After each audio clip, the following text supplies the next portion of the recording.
नमस्कार, बहुत बहुत स्वागत और अभिनंदन आप सभी का द डिबेट में। मैं ब्रजेश मिश्रा हूं। कोरोना वायरस का खतरा दुनिया में बड़ी तेजी से फैलता जा रहा है। कोरोना वायरस अपने साथ अकेले नहीं आया है, बल्कि अपने साथ ये बहुत बड़ा वैश्विक संकट लेकर आया है।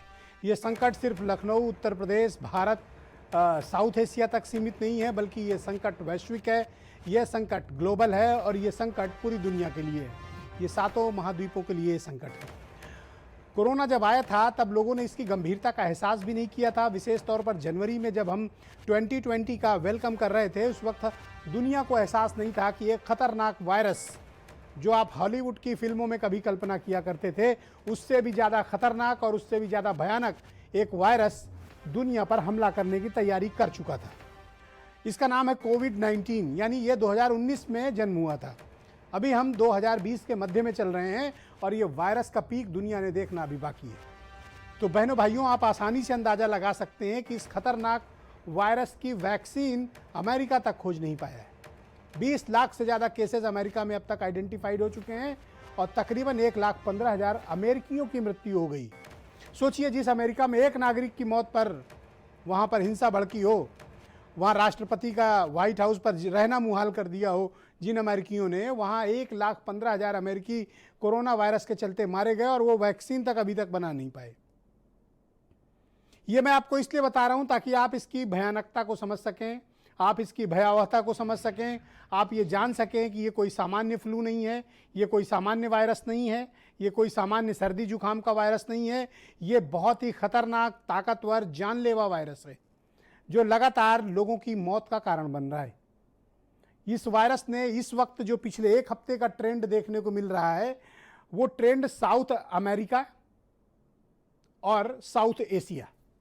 अगर आप वर्ल्ड मैप उठाएंगे तो आपको ये दो चीज़ सामने रखिए, साउथ अमेरिका और साउथ एशिया, तो आप पाएंगे कि पिछले एक हफ्ते 10 दिनों का जो ट्रेंड है वो साउथ अमेरिका और साउथ एशिया में भयानक तरीके से विस्फोटक हालात हो रहे हैं। वायरस का संक्रमण तेजी से बढ़ रहा है।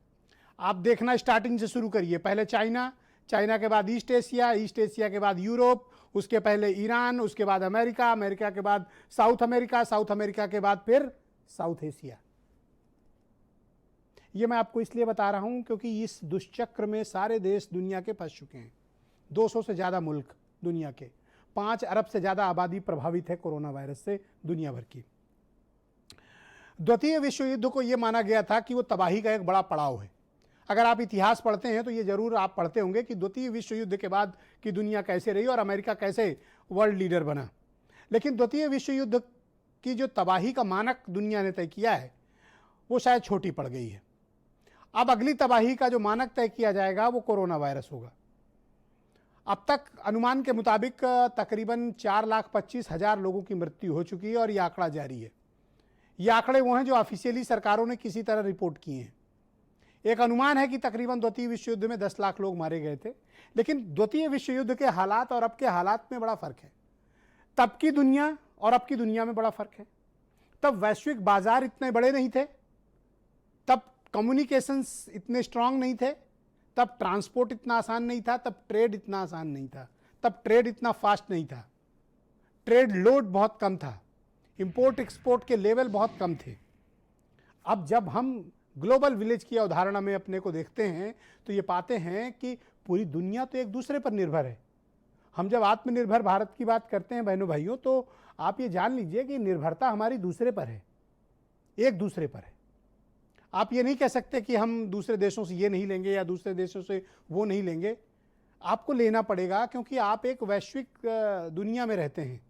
आप हर चीज़ अपने यहाँ नहीं तैयार कर सकते।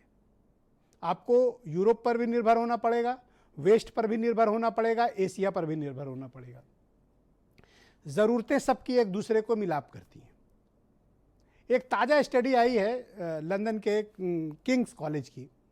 वो ये बताती है कि विकासशील देशों के समक्ष आर्थिक संकट महामारी से ज़्यादा बड़ा होने वाला है।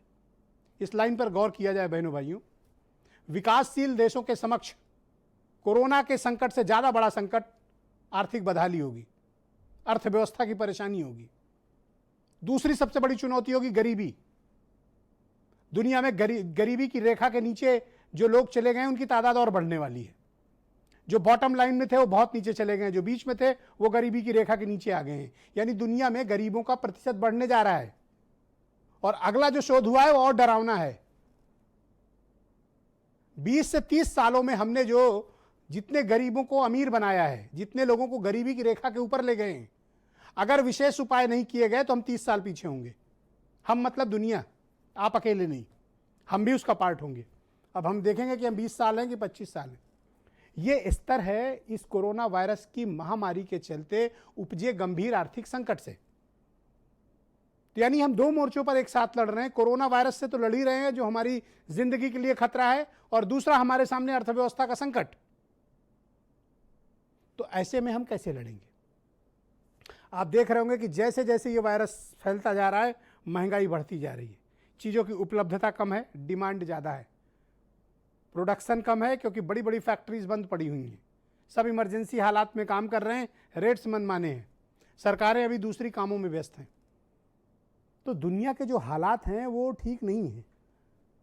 आपको एक रोजी पिक्चर पेंट की जाती थी कि all is well, all is well, all is well. All is not well actually, चाहे वो कोरोना वायरस के फ्रंट पे हो और चाहे वो अर्थव्यवस्था के फ्रंट पे हो। भारत 133 करोड़ लोगों का मुल्क है बहनों भाइयों। पर मिलियन टेस्ट की बात में हम बहुत नीचे हैं, हम 25-30वें नंबर पर आते हैं पर मिलियन टेस्ट में। भारत ने 52 लाख टेस्ट किए हैं, अमेरिका ने तकरीबन 2.5 करोड़ टेस्ट कर डाले हैं, रूस जैसे देश ने 1 करोड़ 40 लाख टेस्ट कर डाले हैं। हमें टेस्ट बढ़ाने होंगे, हमें अर्थव्यवस्था के लिए कुछ वैकल्पिक विचार करना पड़ेगा।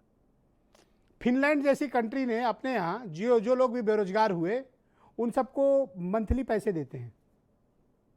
जिनके काम धंधे बंद हुए ना, उनको यूरो में पैसे जाते हैं। उन्होंने एक मॉडल डेवलप किया और वो सीधे अकाउंट में पैसे जाते हैं। जिनके भी काम धंधे गए या जो भी बेरोजगार हुए, सबको हर महीने सैलरी आती है। अगर आप स्ट्रीट वेंडर हैं तो आपकी जितनी इनकम थी आपके अकाउंट में सैलरी गवर्नमेंट देगी। आप कोई प्राइवेट कंपनी चलाते थे, बंद हो गई, आपके एम्प्लॉइज हैं, सैलरी गवर्नमेंट देगी। ये सब मॉडल हैं जिनकी वजह से दुनिया में संकट उतना बड़ा उन लोगों के समक्ष नहीं आया जो रिसोर्सेज उनके पास हैं। तो हम क्या करें? हमारे समक्ष संकट ज़्यादा बड़ा है। हम एक तो उतनी बड़ी अर्थव्यवस्था अपने को जो बताते हैं, एक्चुअली में हमारे समक्ष लिक्विडिटी का संकट है। हम उतने रिसोर्सफुल नहीं है कि हम अपने देश के लोगों को बहुत लंबे समय तक लॉकडाउन करके चला पाएं। हमें करना क्या चाहिए? सरकारों को क्या करना चाहिए? 20 लाख करोड़ का पैकेज अनाउंस हुआ, लेकिन एक्चुअल में वो क्या हुआ है आपको सबको पता है, आपने सबने देखा है। लोन बांटना या बैंकों को लोन के लिए प्रेरित कर देना कोई एक्चुअली में पैकेज नहीं होता है। पैकेज वो होता है जो हमें इंस्टेंट रिलीफ मिले कि हमारे आपके अकाउंट में क्या है। किसी को 1000 रुपये 500 रुपये दे देने से उसका जीवन नहीं चलने वाला। ये संकट बहुत बड़ा है, बहुत ही विकराल है। नौकरी चली गई है, उद्योग धंधे धड़ाम है। भारत में अनुमान के मुताबिक 10 करोड़ से ज़्यादा लोग बेरोजगार हो गए हैं, जिसमें 70% तादाद क्लास 4 की है, मजदूर दिहाड़ी लोगों की है। मिडिल क्लास की भी नौकरी बड़ी पैमाने पर जा रही है। तो जब नौकरी है नहीं, उद्योग धंधा बंद हो रहा है, सामान महंगा हो रहा है, तो होगा क्या आगे? तो आने वाले समय का भविष्य क्या है, आज इस विषय पर चर्चा करेंगे। मेरे साथ संजीव मिश्रा भारतीय जनता पार्टी से हैं, प्रोफेसर मनोज अग्रवाल जी को मैंने आमंत्रित किया है, सुची विश्वास जी कांग्रेस से हैं, आर.के. शरण साहब मेरे साथ मौजूद हैं, आकाश जिंदल जी और मेरे साथ वीरेंद्र सिंह जी। बहुत बहुत शुक्रिया, धन्यवाद। प्रोफेसर साहब, मैं आपसे अग्रवाल जी इस कार्यक्रम की शुरुआत करना चाहता हूँ। आप एक बहुत ही विख्यात अर्थशास्त्री हैं और आप ही वो व्यक्ति हैं जो ये बेहतर बता सकते हैं कि दुनिया किधर जा रही है। जिस तरह की आज रिपोर्ट्स आई हैं, किंग्स कॉलेज की स्टडीज़ आई, ये तो बड़ी डरावनी है कि हम बहुत ही ख़राब स्थिति में पूरी दुनिया जा रही है। तो हमें इसके लिए भारत जैसे देश को हमें अपने परिप्रेक्ष्य में क्या उपाय करने चाहिए? देखिए, जो किंग्स कॉलेज की स्टडी है वो एक सामान्य व्यक्ति भी उसको परिभाषित कर सकता है, समझ सकता है कि इस कोरोना संकट में जब हम लॉकडाउन में जा रहे हैं तो ये स्थिति स्वाभाविक है, ये होना है। गरीबों की संख्या बढ़ेगी, ये भी स्वाभाविक है। काम धंधे बंद है, ये सबको पता है। हमारे ख्याल से जितना हम लोग पता, उससे ज़्यादा जो उससे जुड़े हुए करोड़ों लोग पता हैं, उनको मालूम है। अब प्रश्न ये उठता है कि ये जो महामारी है, इस पर तो हमारा बहुत बड़ा नियंत्रण तत्कालीन परिस्थिति में नहीं है। हम यहाँ से अगर बात शुरू करते हैं और ये भी कह सकते हैं कि जो वर्तमान है, विश्व में निराशा का वातावरण है, एक आशा का वातावरण। मैं अगर आपको बताऊं, भारत में ही 1911 के मुकाबले 1921 में 1 करोड़ पॉपुलेशन कम हो गई थी उस दशक में कमी के कारण। जी। तो विश्व स्तर पर जो आज बातें आ रही हैं, ये बातें इसलिए बहुत ज़्यादा इसमें घबराने की आवश्यकता, मैं नहीं कर रहा हूं कि चिंता नहीं है, लेकिन अगर हम पीछे से, जैसे आपने जहां से शुरुआत की वहां से करते हैं, जी। तो हम कह सकते हैं कि जो हमारा विकास का मानक रहा उसने कहीं ना कहीं इस संकट से चुनौती स्वीकार की और उसको पीछे छोड़ने में कामयाब हम रहे हैं। इसमें कोई दो राय नहीं है। उस रूप में जनहानि नहीं हो पाई, विश्व स्तर पर नहीं हो पाई। अगर देखें तो इससे ज्यादा हमारे यहाँ एक्सीडेंट के डेथ होते हैं। प्रश्न ये नहीं है, प्रश्न जो आपने मूल मुद्दा उठाया कि इसके आर्थिक दुष्परिणाम क्या होंगे। हमें यह समझना होगा कि द्वितीय विश्व युद्ध की जो स्थिति थी 1936 की या 30s की जो बात आई थी, रिसेशन की बहुत चर्चा लोग करते हैं। देखिए, ये आज की जो स्थिति उत्पन्न हुई है, ये कोरोना के कारण सरकारों ने जो लॉकडाउन किया है वो उनकी बाध्यता थी वर्ल्ड वाइड। और प्रोफेसर साहब, ये जो रिपोर्ट है इसमें एक और महत्वपूर्ण पॉइंट है, मैं आपको बता दूं फिर आप बात आगे बढ़ाइएगा। इस शोध के मुताबिक विश्व भर में गरीबों की आय रोजाना $50 करोड़ कम हो रही है। डेली $50 करोड़ कम, वो भी गरीबों की है। शॉकिंग। देखिए, इसको अगर मैं भारत के संदर्भ में कहूं आपसे, तो एक छोटा सा इंडिकेटर मैं आपको देता हूं, उससे भारत में ज्यादा समझ में आएगा। फरवरी में जो हमारा जीएसटी का कलेक्शन था वो था 1,13,000 करोड़। ओके। मार्च में जो बढ़ता है उस 28,000 करोड़ रुपया रह गया। अप्रैल में आप समझ सकते हैं कि इससे भी बहुत नीचे चला गया है, इसीलिए सरकार ने अभी डेटा जारी नहीं किया है। अप्रैल मई का डेटा अभी आया ही नहीं, वो जारी भी नहीं होगा अभी, क्योंकि मेरे वो सबको पता है। और मई का डेटा भी आप देखें कोई बहुत अच्छा नहीं है। ओके। जून मई का डेटा रिलीज हुआ क्या? अभी नहीं, ओके, अभी नहीं हुआ है। और इसीलिए नहीं, आकलन है कि 28,000 करोड़ से भी कम 28,000 तो वो आकलन उन्होंने खुद दिया है। ओके। और ये कहा है कि हो सकता है कि जब रिटर्न फाइल होगा तो बढ़ सकता है। ओके। आप सोचिए कि जो अप्रैल का जो मैक्सिमम लॉकडाउन का पीरियड था, उस दौरान पेट्रोलियम प्रोडक्ट की बिक्री मात्र 20% से ज्यादा नहीं थी जो होनी चाहिए। अब सोचिए राज्यों की हालत क्या हुई होगी, टैक्स कलेक्शन का क्या हुआ, फैक्ट्रीज बंद हो गई। आप आज यहां पर शुक्रगुजार होइए भारत की उस उपेक्षित आर्थिक क्रिया का जिसकी वजह से भारत आज सकुशल है। वो है कृषि, और वो है जो छोटे मोटे लोग काम करने वाले हैं, एमएसएमईज हैं, जिनको हमने 1991 से लगातार एक पर्टिकुलर मॉडल के तहत उनको हम उपेक्षित करते चले गए। भला हो कि इनको जो है थोड़ी बहुत, पर जो स्टडी है वो ये सजेस्ट करती है कि 70% एमएसएमई बहुत ही गहरे दुष्चक्र में फंस गई हैं और ये बंद भी हो सकती है। देखिए, आप एमएसएमई छोड़ दीजिए, इसमें बड़े उद्योग भी आएंगे। ओके। आप यहां पर इस पर मत उलझिए अभी। और मैं आपको बता दूं, जो आंकड़े आ रहे हैं ये सिर्फ अभी काल्पनिक हैं, यथार्थ के आंकड़े कोई नहीं है।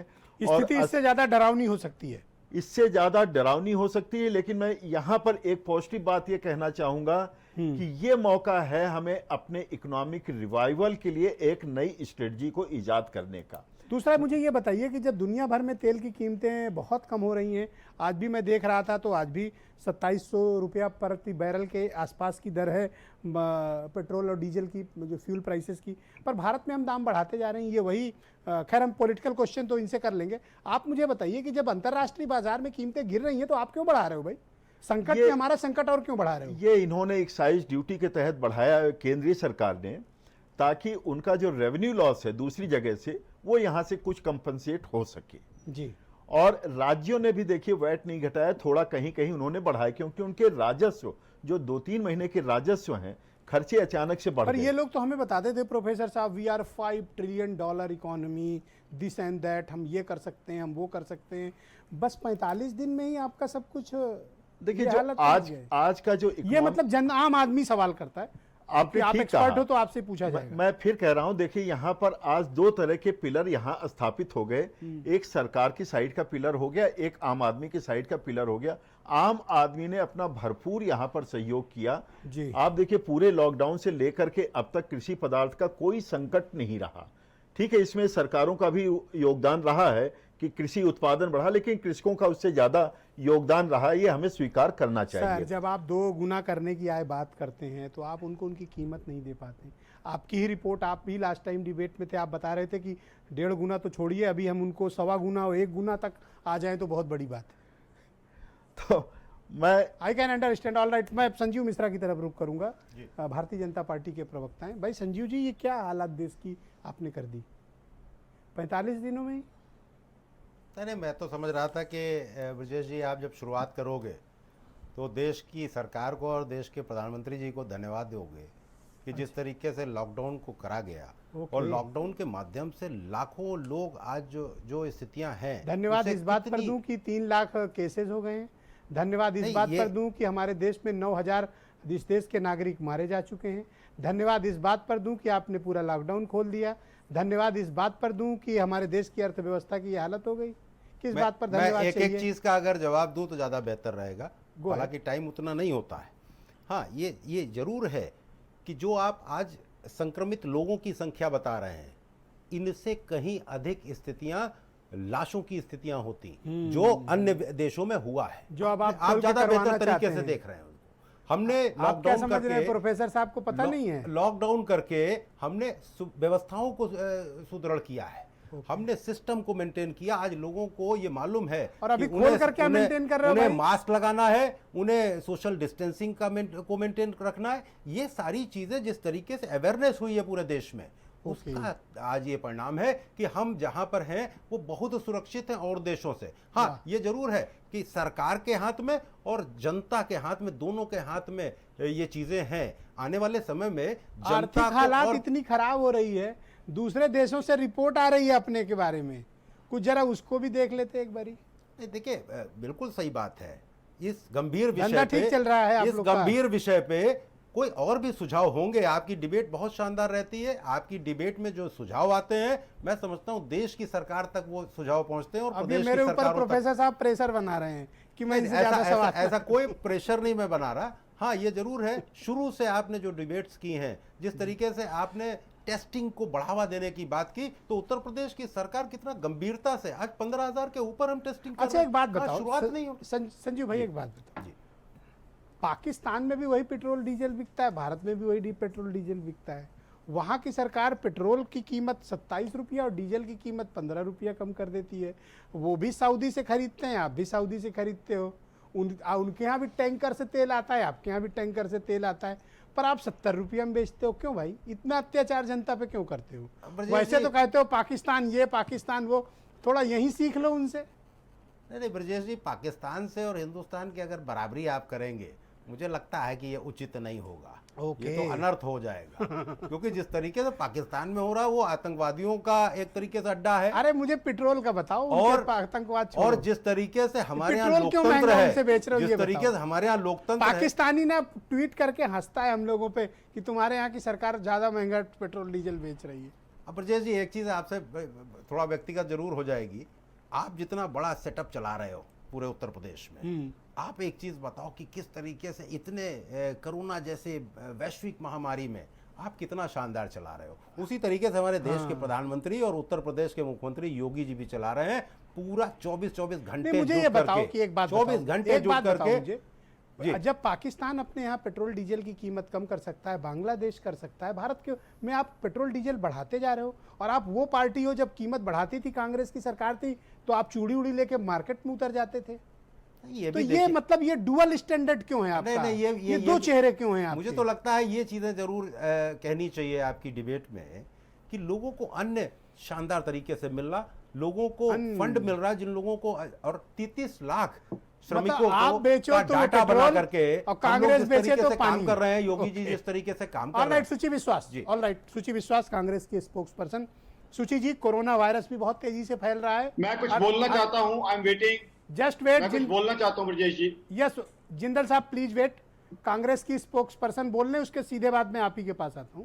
Just wait for few minutes only. Okay Suchi ji, मैं आपसे समझना चाहता हूं कि भाई वायरस भी फैल रहा है और अर्थव्यवस्था की भी ये हालत है, तो गड़बड़ी कहां पे हो रही है?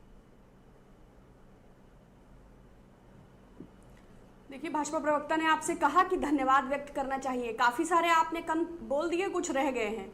Centre for monitoring Indian economy के मुताबिक वो 12.5 करोड़ लोग जो अपनी जॉब गंवा चुके हैं, भारतीय जनता पार्टी का धन्यवाद। इंडियन लेबर ऑर्गेनाइजेशन के डेटा के मुताबिक वो 40 करोड़ लोग जो गरीबी रेखा के नीचे चले गए हैं, उनकी ओर से भाजपा का धन्यवाद।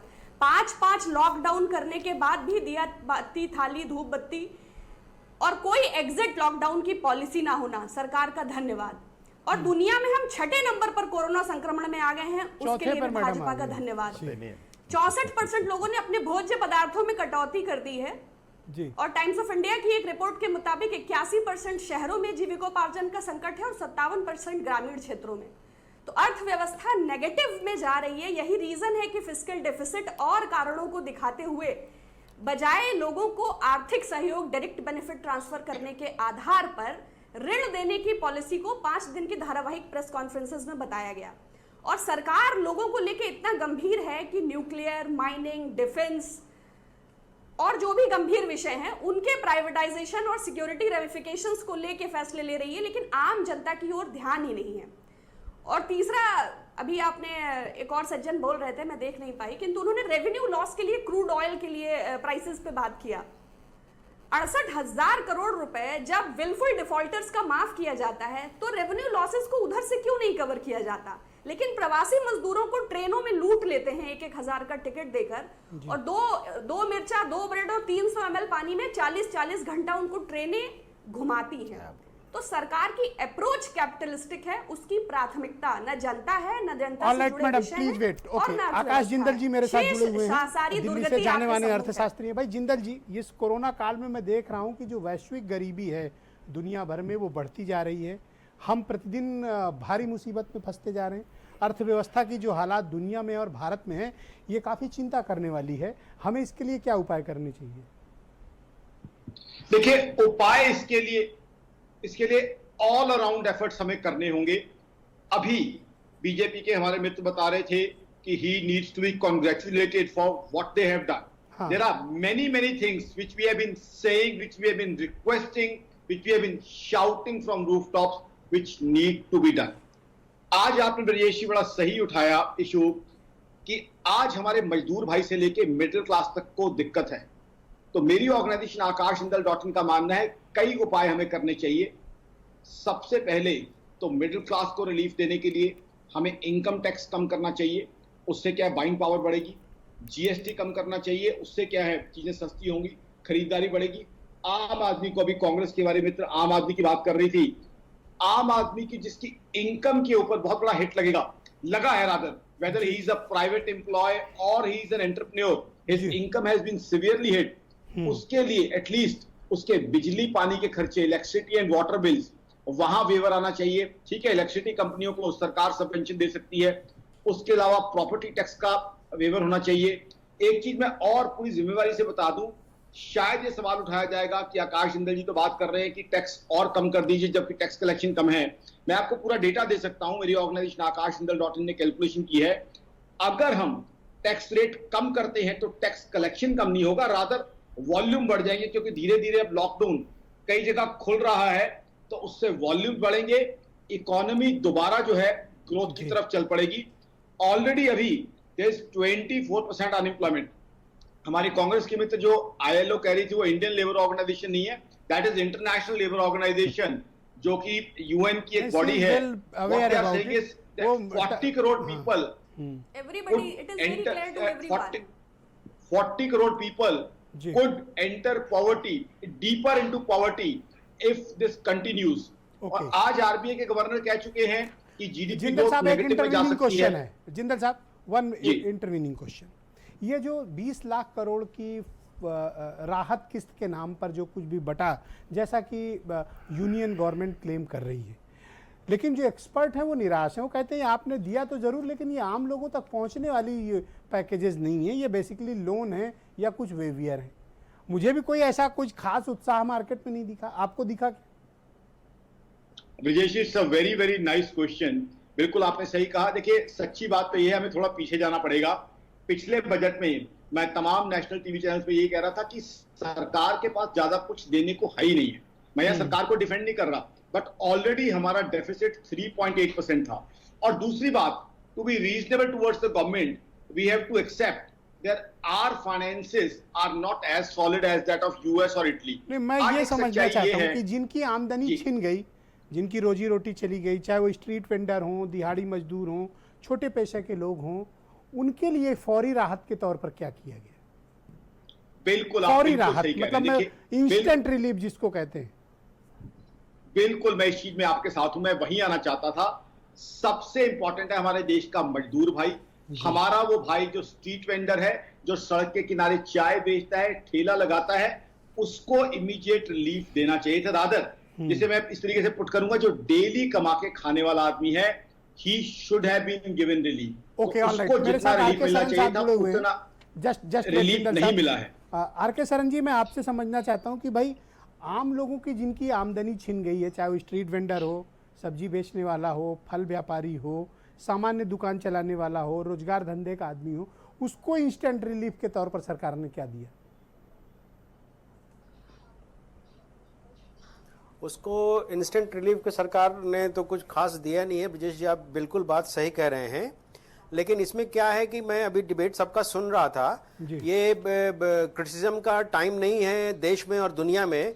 अब पेट्रोल की आप बात कर रहे थे कि दाम कैसे बढ़ता है, अभी तो जो भी सर्कमस्टांसेस है वैसे पेट्रोल का दाम बढ़ता है वर्ल्ड मार्केट के प्राइसेस के हिसाब से, लेकिन इंडिया में पोजीशन इज डिफरेंट।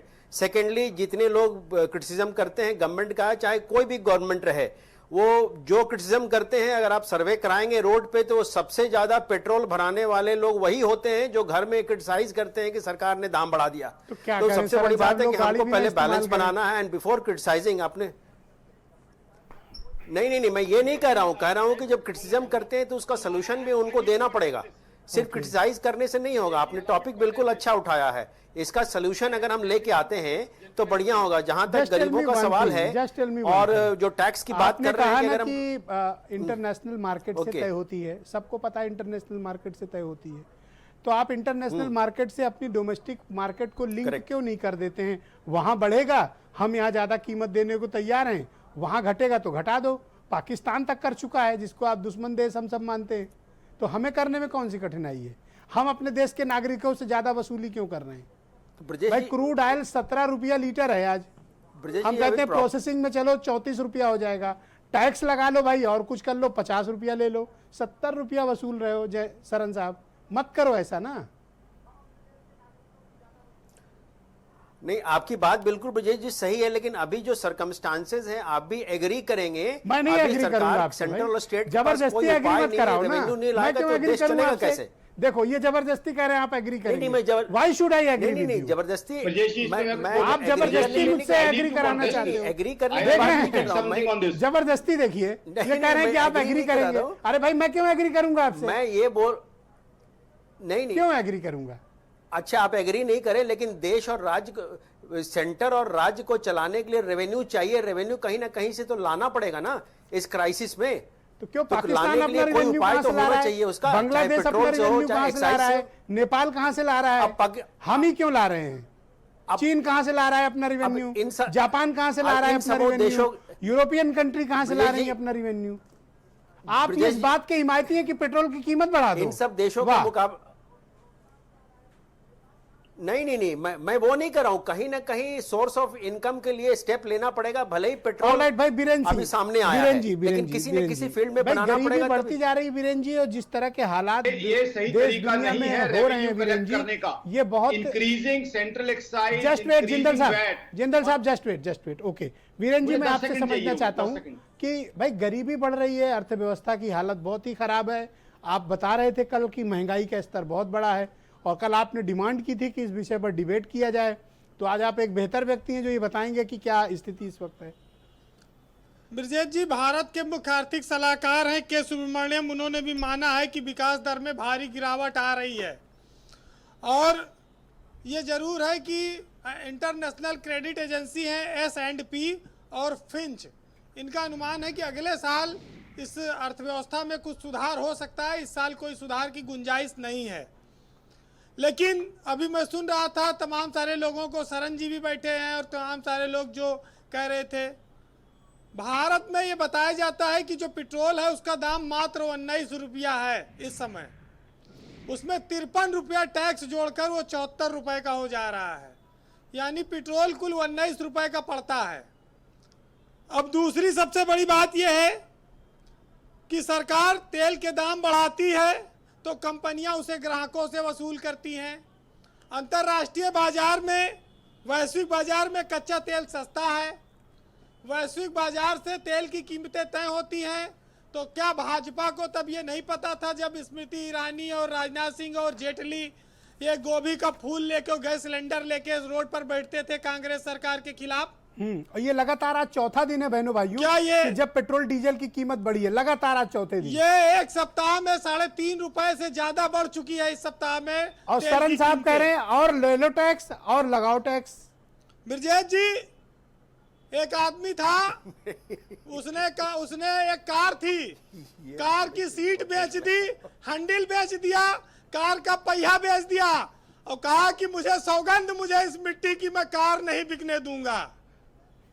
तो ये देश जो है इसी तरह की सौगंध से चल रहा है। अब आभासी दुनिया में लोगों को जीने की आदत हो गई है। हिंदू मुसलमान देखो, बाकी नौकरी चाकरी गई भाड़ में। पहले ये शुद्ध करो, यहीं से वोट बनाओ।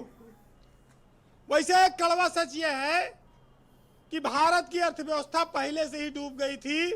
ये तो कोरोना ने आकर अपने सर पे इल्जाम ले लिया बस इसका, और कोई बात है नहीं। हमारे भारत की अर्थव्यवस्था क्या एक ताश का महल है कि जो हवा का जरा सा झोंका आए और गिर जाए? हम हर बात में पाकिस्तान से तुलना करें। पाकिस्तान में आज पेट्रोल 34 रुपया लीटर बिक रहा है। लो और सस्ता। कंगाल, हमसे कंगाल देश। कोई तरीका हो तो एक पाइपलाइन बिछा ली जाए वहां से। हमसे कंगाल और हमसे भ्रष्ट और हमसे छोटा, जिसकी कोई हैसियत नहीं, वो हमसे सस्ता पेट्रोल बेच रहा है। अब समस्या ये है कि हम कब तक इन सब बातों को लेकर कैसे जिएंगे समाज में। भारत की अर्थव्यवस्था को 5 ट्रिलियन इकोनॉमी बनाने की बात कही गई थी, लेकिन जिस तरह से अर्थव्यवस्था धड़ाम है, 2005 में जब मनमोहन की सरकार थी, 6 में, जिसको भ्रष्ट और बेईमान सरकार कहा जाता है, तब जीडीपी का औसत 10% से ऊपर था। और 2020 में आज जीडीपी विकास दर 2011 में था, कब था? आज 2020 में विकास दर 5% हमारे मित्र गलत डेटा दे रहे हैं। Okay. सॉरी टू से। नहीं ठीक है, आप डेटा करेक्ट कर दीजिएगा, wrong अपनी बारी में करेक्ट कर दीजिएगा। Let him speak. हाँ बोलिए, गो अहेड। ब्रजेश जी, जो बातें बनाते हैं वो रोटी नहीं खिलाते। और बहुत कम लोग ऐसे होते हैं जिन्हें अर्थव्यवस्था को चलाने का हुनर आता है। अरे रैली तो ठीक चल रही ना, वर्चुअल वाली। वैसे रैली में एक चीज ये सिखाया जा रहा है कि रोजगार का इस समय सुनहरा मौका है। रात में पेट्रोल खरीदो और सवेरे बेच दो, हर लीटर पे 15-20 पैसा कमाओ। ये भी एक अच्छा सुनहरा मौका है, लेकिन अब पीपिया में 5 लीटर से ज्यादा मिलता नहीं। संजीव जी बैठे हैं, बीजेपी के जो नेता हैं और कार्यकर्ता और जो वोटर हैं ब्रजेश जी, उनकी हालत थोड़ी इस समय जवाब देने की नहीं है। एक मैं वाकया बताऊं, पर मैं इनकी साहस की सराहना करता हूं कि मतलब पूरी दम से मुकाबला तो करते ही है ना, कोई ऐसी बात थोड़ी है। देखिए एक वाकया संजीव बताऊं, बहुत बहादुर आदमी है। एक वाकया बताऊं, आप उससे समझ जाएंगे बीजेपी के जिसने वोट दिया है, जो बीजेपी कार्यकर्ता, उसकी हालत। एक बार एक पत्रकार ने एक 80 साल के बुजुर्ग से पूछा कि दादा आपकी इतनी उम्र हो गई फिर भी आप अपनी पत्नी को अब आज तक डार्लिंग कहते हो? तो बुजुर्ग ने कहा कि बेटा क्या बताऊं, गलती से एक बार मैं अपनी बीवी का नाम भूल गया था, तब से आज 80 साल हो गए मेरी नाम पूछने की हिम्मत नहीं पड़ती, इसलिए ये झूठ बोलना पड़ता है। तो जिसने दिया था वो सवाल पूछने की हिम्मत नहीं है उनके अंदर। हाँ, जितने दिए। अब पूछो तो FIR। ब्रजेश जी 4 लाइन कहूंगा। एक फार्मर IAS पर आज FIR लिख ली क्योंकि उसने चीफ सेक्रेटरी सवाल पूछ लिया। जी वीरेंद्र जी, ये मुल्क ऐसे लोगों का है कंप्लीट करें जो लोकतंत्र की दुहाई तो देते हैं, लेकिन सत्ता में आने के बाद लोकतंत्र को मानते नहीं। SP सिंह, सूर्य प्रताप सिंह उत्तर प्रदेश के ऐसे ईमानदार और चर्चित अफसर रहे हैं जिन्होंने प्रदेश के लिए अपना समय दिया है, आंदोलन किया है और लोगों के लिए लड़े हैं। सवाल पूछने पर किसी को जेल नहीं होनी चाहिए, ये लोकतंत्र के लिए, स्वास्थ्य के लिए शुभ नहीं है। लेकिन मध्य प्रदेश के मुख्यमंत्री, ठीक है, एक नई परिपाटी शुरू हो रही है, आगे भी ऐसा थोड़ी कि ये खत्म हो जाए। एक नई प्रथा शुरू हो गई है, हर कोई अपने हिसाब से इस्तेमाल करेगा ना।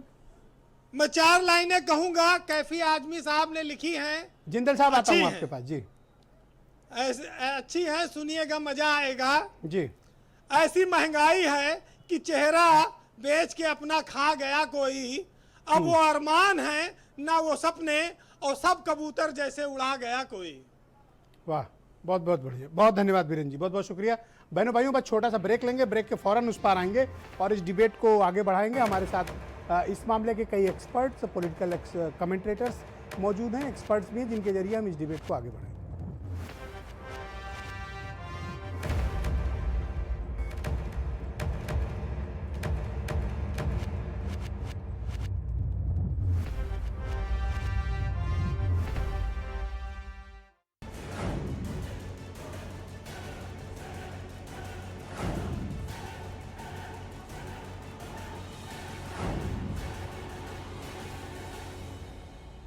भारत सरकार ने नवंबर 2014 से जनवरी 2016 के बीच 9 बार उत्पाद टैक्स यानी एक्साइज ड्यूटी पेट्रोल डीजल पर बढ़ाई और इससे 10 लाख करोड़ रुपए कमाए।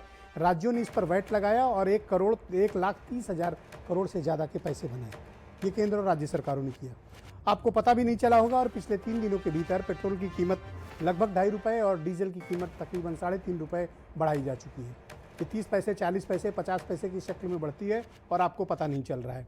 ये तब है जब अंतर्राष्ट्रीय बाजार में तेल की कीमतें लगातार गिर रही हैं।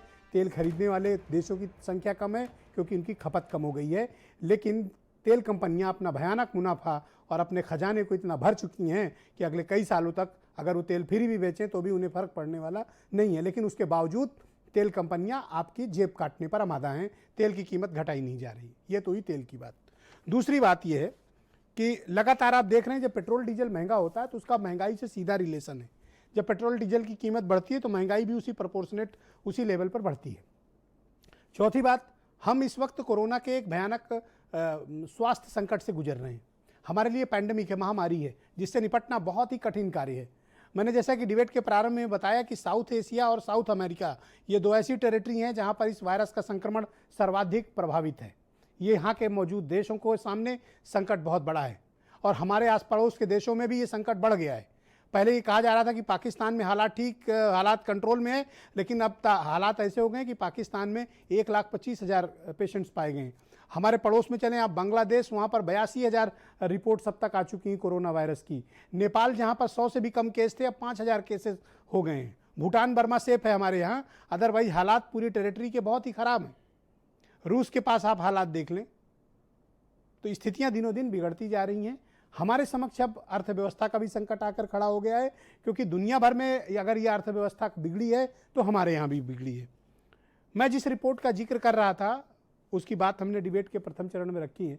प्रोफेसर अग्रवाल और जिंदल साहब मेरे साथ मौजूद हैं। अग्रवाल जी, मैं आपका रुख करता हूँ। मैं आपसे समझना चाहता हूँ, ये जो 20 लाख करोड़ का पैकेज दिया गया, ये जो किस्त दी गई, इसका कोई बेनिफिट आम आदमी को पहुँचा? कुछ आम आदमी का जीवन ठीक हुआ? देखिए, ये रिलीफ को हम लोगों ने एक भारतीय अर्थव्यवस्था मान लिया है कि अगर हमें डायरेक्ट जो है बेनिफिट आता है, जो हमें रिफंड ना करना पड़े, उसको रिलीफ मान लिया। रिलीफ के कई सेंस होते हैं। कैश भी होता है कि हमको मिल जाए, वापस ना करना पड़े, अनाज मिल गया हमें उसके दाम ना देना पड़े, एक रिलीफ ये है। दूसरा रिलीफ ये है कि जैसे मान लीजिए इस समय लिक्विडिटी क्रंच है और लिक्विडिटी क्राइसिस हमेशा रहता है, लेकिन इस बार कोरोना के संकट की वजह से जब उत्पादन में चुनौती आई, इसकी वजह से हुआ। और फैक्ट्रीज चाहे छोटे स्तर पर हो चाहे बड़े स्तर पर हो, उनको पुनः चालू करना जी। और जिस प्रकार से देखिए लोगों का मार्केट में पैसा बिखरा हुआ है, वापस आने में चुनौती है। तो अगर ऐसे में उनको इजी लोन मिलता है, क्योंकि ये सोचना कि भारतीय अर्थव्यवस्था के लिए बातें ठीक है, अपनी जगह हो सकती हैं, ये मिलना चाहिए, वो मिलना चाहिए, अच्छी बात है, बिल्कुल मिलना चाहिए। जो आप सोचिए पूरे बजट का आकार 30-31 लाख करोड़ रुपया है। इस रिलीफ पैकेज, जो सो कॉल्ड रिलीफ पैकेज है, ये 21 लाख करोड़ रुपए का है। और अभी आपने आधे सत्य बताया, आधा मैं और बताता हूँ, क्लियर कर देता हूँ क्या है। इसमें लगभग 15% फिजिकल रिलीफ है, जिसको आप डायरेक्ट बेनिफिट के रूप में दे रहे हैं, चाहे 500 रुपया महीना में दे रहे हो लोगों को, या राशन दे रहे हो, या इस तरह छोटी छोटी चीजें और दे रहे हैं, स्वास्थ्य सेवाएं दे रहे हैं। इस पैकेज का 15% डायरेक्ट बेनिफिट है, डायरेक्ट, जिसको आप फिजिकल जिसको भार पड़ा है, वित्तीय भार पड़ा है। तो बाकी ये तकरीबन आई थिंक 25-30,000 करोड़। नहीं, 15% लेंगे तो करीब 3 लाख करोड़ रुपया आएगा। ओके, 3 लाख करोड़ रुपया ये हो गया, और लगभग 1.5-2 लाख करोड़ रुपया है जो पेमेंट करना है हमको, वो एक डिफर्ड पेमेंट है कि थोड़ा देर में कर दीजिए। कई दफे बिजनेस में भी ये बहुत रिलीफ होता है कि तुरंत न करके बाद में किया जाए। बाकी जो चीजें आई हैं इकोनॉमिक रिफॉर्म के रूप में आई हैं, और ये कहना कि हम कोरोना के क्राइसिस में केवल तात्कालिक बात करें, ये उचित नहीं होगा।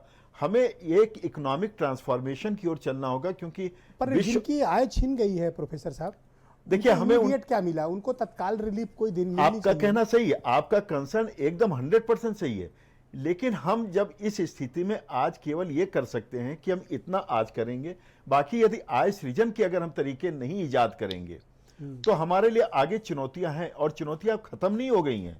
21 लाख करोड़ से चुनौतियां खत्म नहीं होती हैं, लेकिन चुनौतियों को फेस करने के लिए एक नया सिस्टम आता है, इकोनॉमिक ट्रांसफॉर्मेशन। एक पॉइंट मैं और विशेष रूप से कहूंगा, जो आपने शुरू में बड़ा अच्छा पॉइंट कहा कि हम विश्व से अलग नहीं हो सकते, लेकिन आज विश्व बहुत तेजी से प्रोटेक्शनिज्म की तरफ बढ़ रहा है। पहले भी चल रहा था ये बात, WTO फेल है। आज देखिए कि विश्व के जितने इंटरनेशनल मल्टीलेटरल एजेंसीज हैं, सब दुबक के बैठी हुई हैं। न यूनाइटेड नेशंस कोई बात कर रहा है, न WHO बात कर रहा है। वर्ल्ड ट्रेड ऑर्गेनाइजेशन, शायद आपने नाम सुना ही नहीं होगा कोरोना क्राइसिस में, जिसका सबसे बड़ी भूमिका है। यानी कहीं ना कहीं रास्ता हमको मुझे तो सबसे घटिया भूमिका यूनाइटेड नेशन की लगी है इसमें। अब खैर, मैं ये कहना चाहूंगा कि हमें जो रास्ता निकालना होगा, हमें इंडियन रास्ता निकालना होगा, हम विश्व से कटेंगे नहीं। और यहां मैं बता दूं, सऊदीया की जो आप बात कर रहे हैं, मिडिल ईस्ट की जो आपने उसकी चर्चा नहीं की, मैं यहां इसलिए बताना जरूरी है कि उसका जियोपॉलिटिक्स में बहुत बड़ा प्रभाव पड़ने जा रहा है। मिडिल ईस्ट की हालत इतनी खराब है ब्रजेश जी, कभी उस पर चर्चा कराइएगा। सऊदीया ने 3 गुना टैक्स बढ़ा दिया 1.5 महीना पहले। आई एम डीपली कंसर्न, क्योंकि मिडिल ईस्ट से जो जियो पॉलिटिक्स गवर्न होती है जी, मैं सहमत हूँ इस बात से। और मैं क्योंकि उनका जो पेट्रोलियम का है, उनका प्रोडक्शन नहीं है। चर्चा करूंगा, क्योंकि मेरे पास भी वहां के बारे में तमाम कुछ ऐसी बातें हैं जो आपके साथ आगे हम किसी दिन चर्चा बढ़ाएंगे। तो मेरा कहने का मतलब, हमको ये जो पैकेज की आपने बात करी, आकाश जिंदल जी, मेरे पास एक रिपोर्ट मौजूद है, और मैंने सोचा था कि आप विशेषज्ञ लोगों से इस रिपोर्ट का जिक्र करूंगा। फिनलैंड है उत्तर यूरोप का एक देश, बहुत ही खूबसूरत कंट्री है। उन्होंने किया क्या कि उन्होंने कहा कि जिन जिन लोगों की हमारे यहाँ आय छीनी है, जो मिनिमम जिनकी आय गई है, जिनकी नौकरी गई है, जिनका काम धंधा बंद हुआ है, उनको 560 यूरो प्रति माह की मदद वहाँ की सरकार उन लोगों को कर रही है।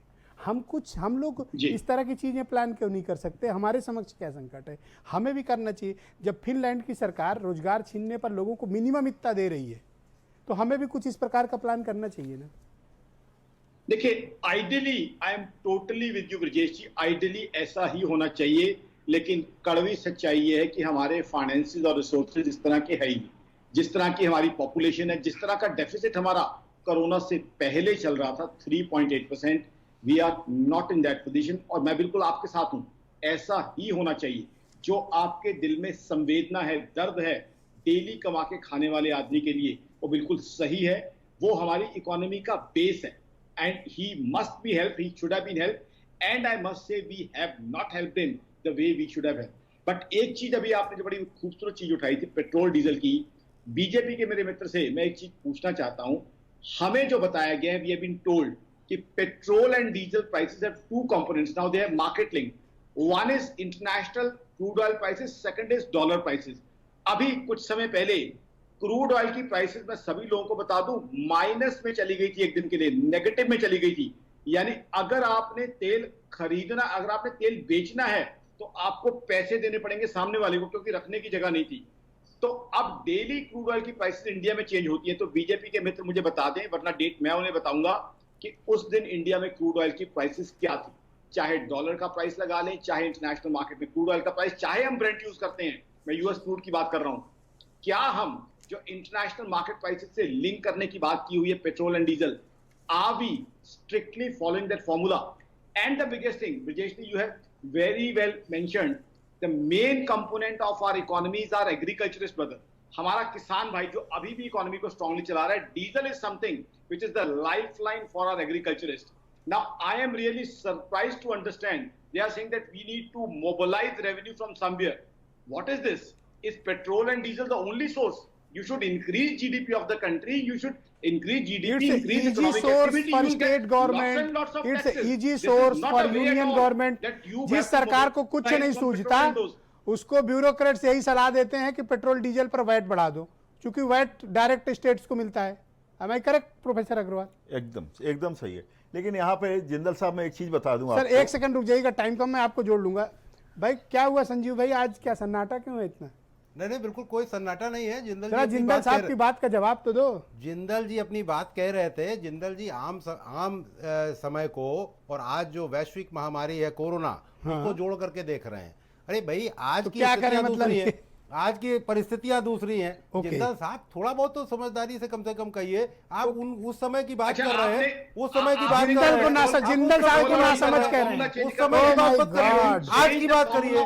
आज देखिए क्या Diesel. सिचुएशन है, कहाँ आज हालात ये हैं। एक्सपर्ट को ना समझ कहते हैं। देश की भाई साहब, ये सिर्फ भारत में ही संभव है। प्रधानमंत्री जी देश को संभालने ये की सिर्फ कोशिश भारत कर में ही रहे हैं। संभव है आप वो कि पुरानी एक्सपर्ट को ना नीति समझ लाओगे क्या और आज भी लाओगे, ऐसे थोड़ी ना होता है। सिस्टम के हिसाब से चलना अच्छा, होता है। oh my God. और नहीं, जिस have you तरीके changed से- the system? जिस Would you तरीके tell me, से- my dear friend, जिस have you तरीके से placed the- मजदूरों को changed the पहुंचाने का formula काम किया, for pricing आज petrol आप and ने ये diesel? बात कही होती Are you not answering my question, my dear अब सुनिए friend? मेरी बात, अब मेरी भी बात सुन लीजिए। नहीं, I have asked you a अरे simple question. सुनिए Have you भाई, changed मेरी the भी बात formula सुनिए। during आप corona? मेरी भी बात Please सुन answer लीजिए। me. आप मेरी भी बात सुनिए। अरे क्या सुनिए, आप आप कह दो ना आपकी बात का समझ जवाब दे रहा हूं। आपने क्या ली अपनी बात, आप थोड़ा सुनने की भी नहीं, तो क्षमता उसका रखिए। जवाब दीजिए ना आप। Please ये reply देखिए to किस that. तरीके से मजदूरों को पूरे देश से हर जगह पहुंचाया गया। क्या हाँ। आपने कभी इस बात का प्रश्न कैसे किया पैदल कि चलते हुए महाराष्ट्र से क्यों मजदूर रेल के भागे? नीचे कटे, सड़कों पर पंजाब से दबकर क्यों मरे, मजदूर आए? पैदल हजारों मील का सफर राजस्थान से किए, क्यों मजदूर देश आए? ने ये भी देखा। क्यों वहां की सरकारों ने उनको नहीं रोका?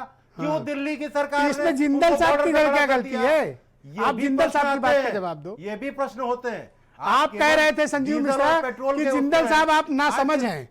अरे अगर ये ना समझ हैं तो फिर हम सबको अपनी समझदारी पर सोचना पड़ेगा। नहीं These are ना experts. समझ मैं नहीं कह रहा हूं, ये बहुत समझदार हैं, लेकिन समस्या यही है जो तब की साधारण स्थितियां थी और आज वैश्विक महामारी का काल चल रहा है, उसको आप मिला करके क्यों कर रहे हैं? अच्छा, इसको नहीं आप मिलाएंगे तो 5 किसको मिलाएंगे? ट्रिलियन की आज बात करेंगे। अरे भाई आज तो स्थितियां ये है कि सबको एक आप पेट्रोल डीजल महंगा क्यों बेचोगे? एक देसी सवाल है। क्यों जिंदल साहब? सरकारें You उनको have मानने के still लिए not तैयार answered है। my आप बेहतर question. सुझाव During दीजिए। corona ये time, मेरी have to जिम्मेदारी है change the कि pricing सरकारों formula तक for मैं petrol आपकी and बात को diesel. पहुंचाऊं। Would you answer me, Vijay Sanjeev ji, ji? मैं During सरकारों तक आपकी corona बात को time, have you पहुंचाऊंगा। changed the लेकिन pricing formula for स्थिति petrol ये and है diesel? कि आप केवल Would you blame answer game my नहीं होना small चाहिए। बात के question? जवाब तो दे दो केवल ना। ब्लेम गेम ना खेलिए। Are you aware that बल्कि on a कोई particular सुझाव हो day, तो दीजिए। पैसे सरकारों कम तक वो पेट्रोल डीजल negative कम कर दो, ये का सुझाव है। काम है। माइनस पेट्रोल डीजल कम कर दो, ये सुझाव है। चलो मान लो, आपको ध्यान है? झंझट खत्म। ये बात मैं पहुंचाऊंगा, तो क्यों बढ़ाए सरकार हो? तक इस बात को पहुंचाऊंगा। Okay, all right. लेकिन सूची आज- विश्वास, आज सूची उसको विश्वास। डाइवर्ट भाई मत ये तो करिए गेम। एक्सपर्ट को ना समझ कहते हैं, तो नया फार्मूला संजीव मिश्रा ले आए। सूची जी, देखिए, पीएम केयर्स के पैसे का पता नहीं है। भाजपा को 2410 करोड़ चंदा मिला था। 1400 महाराष्ट्र से क्यों आ एक गए? सेकंड संजीव मिश्रा, दो। Please do not interrupt. Rajasthan do से नॉट क्यों इंटरप्ट लाइक मजदूर दिस आ गए? प्लीज। ये तो आपका टाइम बोली नहीं ना वो, देखिए, आपके टाइम नहीं बोली ना वो, आपके टाइम नहीं बोली ना। Sanjeev ji. Patience, some decency. Yes madam, go ahead. हाँ, जैसे 5.8 करोड़ जो एमएसएमईज हैं, जो 70% रोजगार को पैदा करती हैं, एटलीस्ट उनको नकद सहायता सरकार को तुरंत देनी चाहिए थी। मैं पुनः वही बात कहूंगी कि भारी मात्रा में, चाहे वो पीएम केयर्स का पैसा हो, चाहे इलेक्टोरल बॉन्ड्स का पैसा हो, चाहे आप अपने कार्यालयों में खर्च करते हो, चाहे सरकारों को बनाने और गिनाने में, जबकि देश का आम आदमी इस कदर परेशान है और अर्थव्यवस्था को रिवाइवल की जरूरत है, तो नकद सहायता एटलीस्ट 7 करोड़ उन लोकल शॉपकीपर्स को, लोअर मिडिल क्लास को डायरेक्ट बेनिफिट ट्रांसफर के थ्रू, 5.8 सीआर एमएसएमईज को, स्टार्टअप्स को, एंटरप्रेन्योर्स को, अगर आपको देश को व्यवस्थित करना है तो, जो कि शुरू से अभी तक आपकी प्राथमिकता नहीं दिखाई दी। क्योंकि बिगिनिंग में भी अगर केंद्र सरकार ने, माननीय प्रधानमंत्री जी ने राज्य सरकारों से एक बार विचार विमर्श भी किया होता, विपक्ष के अनुभव को एक बार सहायता के रूप में भी प्राप्त किया होता, एक यूनिवर्सल इंटीग्रेटेड अप्रोच के साथ इस देश ने इस आपदा का सामना किया होता, तो निश्चय ही परिस्थितियां कुछ और होती। क्योंकि तमाम देश हमारे सामने मौजूद हैं, Taiwan, Hong Kong, okay, New Zealand, RK Saran, जो आरके इससे सरन, निपटे मेरे हैं। पास वक्त की लेकिन थोड़ा कमी प्रारंभ है। से- जस्ट सेकंड, लास्ट कमेंट आपसे ले लूंगा। आरके सरन जी, जो काम फिनलैंड कर सकता है अपने देश के लिए, हम भारत में क्यों नहीं कर सकते हैं? हम हर उस व्यक्ति को पैसे दें जिसकी रोजगार गया है, हर उस व्यक्ति को पैसे दें जिसकी आय छीनी है, हर उस व्यक्ति को पैसे दें जिसका काम धंधा बंद हुआ है। हम क्यों नहीं कर सकते ऐसा? नहीं, आपका बिल्कुल सजेशन सही है, हमको भी ये करना चाहिए, ये अच्छा स्टेप है, अच्छा सुझाव है आपका, और सरकार को बिल्कुल इस पे विचार करना चाहिए। हम बिल्कुल इससे सहमत हैं एज ए चैम्बर। और जिस तरह से आपने फिनलैंड का एग्जांपल दिया, हमारे पास भी वो बफर अकाउंट और अमाउंट होना चाहिए जिससे इस तरह के क्राइसिस में हम इन तरह के लोगों की सहायता कर सकें।